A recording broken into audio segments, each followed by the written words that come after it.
পটল বাবুর এখন খুব দাম বেড়েছে, 200 টাকা কেজি, তাই 250-র বেশি আনা যায়নি বাড়িতে। তো এখানে দেখতে পাচ্ছ 8খানা মাত্র পটল হয়েছে, এই 8খানা পটলেই 250 গ্রাম।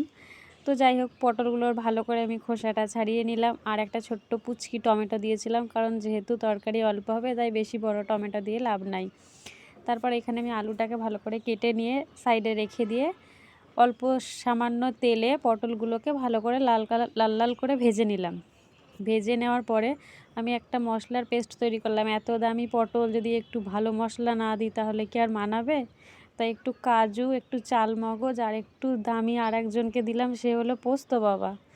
তো যাই হোক, সব মশলাটাকে আমি কিছুক্ষণের জন্য ভিজিয়ে রাখলাম যাতে সহজেই বাটা যায়। তো এটাকে ভিজিয়ে রাখার পরে আমি কড়াইতে ভালো করে পটলকে ভেজে নেওয়ার পরে তুলে রেখে ভেজে নিলাম আলু।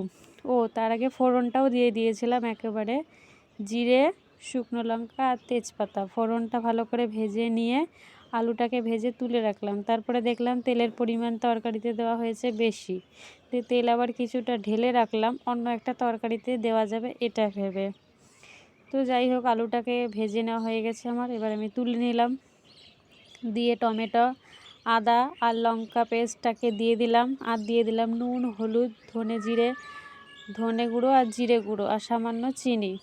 মশলাটাকে ভালো করে আলু আর পটল বাবুর সাথে কষিয়ে নিয়ে দিয়ে দিলাম গরম জল। গরম জল ছাড়া রাঁধতে আবার আমার ভালো লাগে না। যাই হোক, হয়ে গেল আমাদের মশলা কষানো। তারপরে তরকারিটা নামানোর একটু আগের দিয়ে আমি ওই কাজু মগজ বাটার পেস্ট দিয়ে দিয়েছিলাম। খেতে কিন্তু দারুণ হয়েছিল। নিরামিষ দিনে এইভাবে পটল বাবুকে একবার রেঁধে দেখবেন, আশা করছি ভিডিওটা অনেকেরই ভালো লাগবে।